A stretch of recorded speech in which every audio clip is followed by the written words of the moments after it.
आज आपदा की बैठक माननीय मुख्यमंत्री जी की अध्यक्षता में संपन्न हुई है और उसमें बहुत सारे हम लोगों ने निर्णय किए हैं।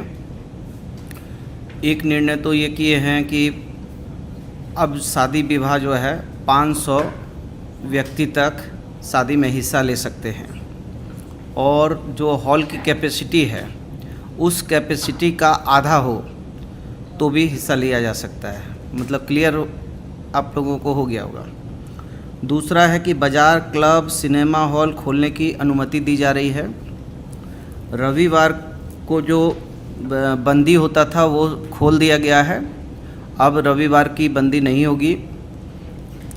जो समय 8 बजे तक जो व्यवसाय के लिए था वो जो है पूर्ववत बहाल कर दिया गया है, मतलब वो समय की बाध्यता को समाप्त कर दिया गया है।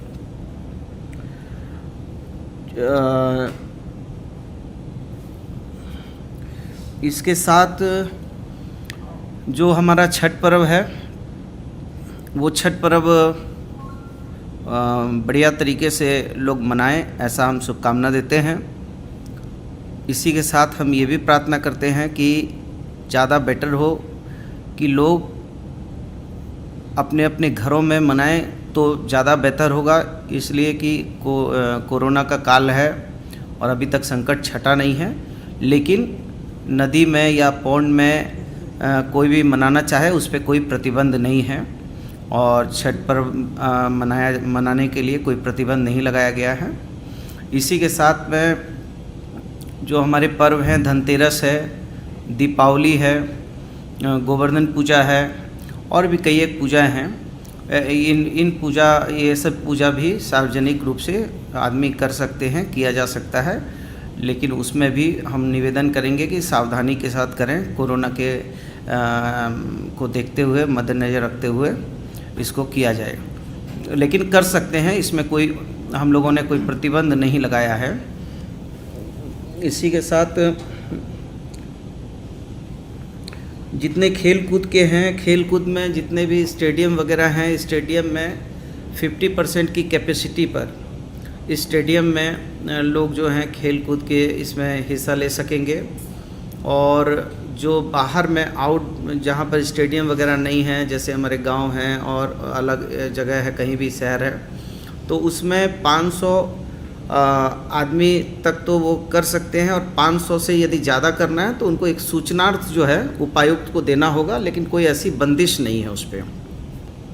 और ये हम लोगों ने इसमें जो कोचिंग सेंटर वगैरह पर जो उम्र की बाध्यता रखी थी, उसको उम्र की बाध्यता को समाप्त करते हुए क्लास 10 से एबव के जितने भी ये हैं, उसमें पहले हम लोगों ने रखा था कि 18 साल से ऊपर का ही बच्चा जो है कोचिंग में जा सकता है, लेकिन वो बाध्यता को हटाते हुए यदि 10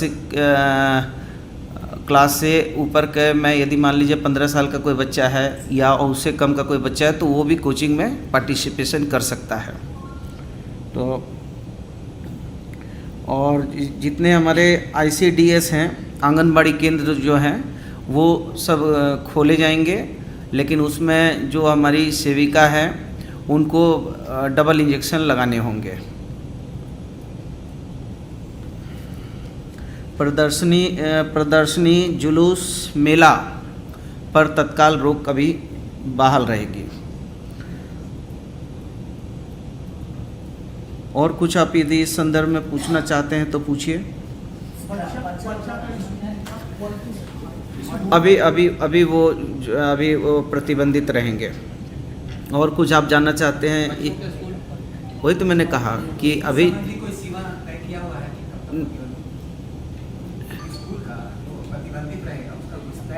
नहीं, अभी फ़िलहाल चूँकि कई जगह देश के कई राज्यों में, विशेष करके केरल है और कुछ जो है असम वगैरह में कुछ ऐसी सूचनाएं हैं, तो अभी फ़िलहाल जो है जब तक थोड़ी स्थितियां और स्पष्ट नहीं होती, हम लोग चूँकि इसमें बच्चों का मामला विशेष करके है कि अल्प वयस्क और बच्चे ज़्यादा प्रभावित होंगे, इसलिए उस पर जो है अभी निर्णय फिर आने वाले समय परिस्थिति पर विचार किया जाएगा।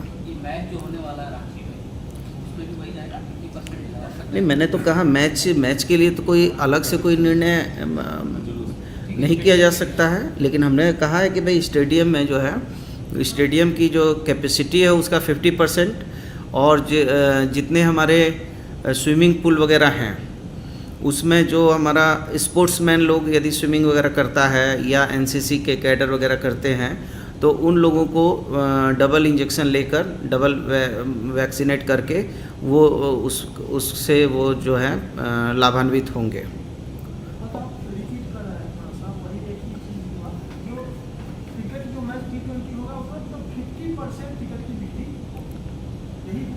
हाँ, 50% कैपेसिटी है, वो क्या टिकट बेचेंगे वो तो मेरा काम नहीं है, अब वो तो वो जानते हैं। तो 50% कैपेसिटी पर होगा और मैंने आपको बता दिया कि कोई कन्फ्यूजन नहीं होना चाहिए। ये जितने पर्व त्यौहार हैं वो पर्व त्यौहार हों, हम लोग भी चाहते हैं कि पर्व त्यौहार हों, लेकिन ये ज़रूर कहेंगे कि मनाओ जश्न बहारा इस एहतियात के साथ कि इसकी लौ से किसी का घर ना जले।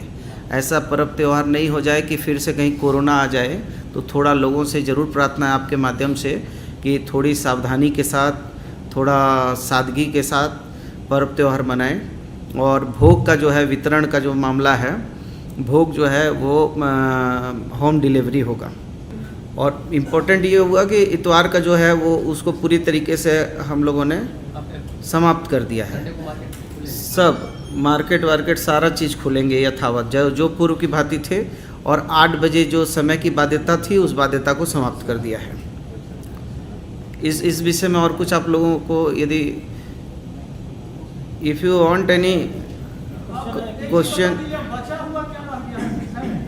है, बच्चा हुआ ना, जैसे बच्चा लोग का स्कूल का है, कोचिंग है, तो 10 साल से अरे आजकल तो 5 क्लास का बच्चा का भी कोचिंग हो रहा है जी। इसीलिए ठीक है। हाँ, स्टेशन पर जो कोरोना की जांच हो रही है, कई यात्री हैं जो बिना जांच किए वहाँ से निकल जा रहे हैं, भाग जा रहे हैं। नहीं, हम देखिए, हम लोग तो अब किसी को, हमको संविधान ने ऐसा अधिकार अभी नहीं दे दिया है कि हम डंडा मार के जांच कराएं, लेकिन ये तो लोगों के भी अवेयरनेस की बात है और आपके माध्यम से भी हम प्रार्थना करेंगे लोगों से कि आप जांच करवाइए और जांच से भागिए मत। आप और हम मिलकर ही तो कोरोना को सेकंड फेज, आज मात्र जो है 154 लोग ही बचे हैं, और हम उम्मीद करते हैं कि परमपिता परमेश्वर की कृपा रही तो हम लोग ज़रूर 154 लोग को भी जल्दी सकुशल उसके घर पहुंचा देंगे।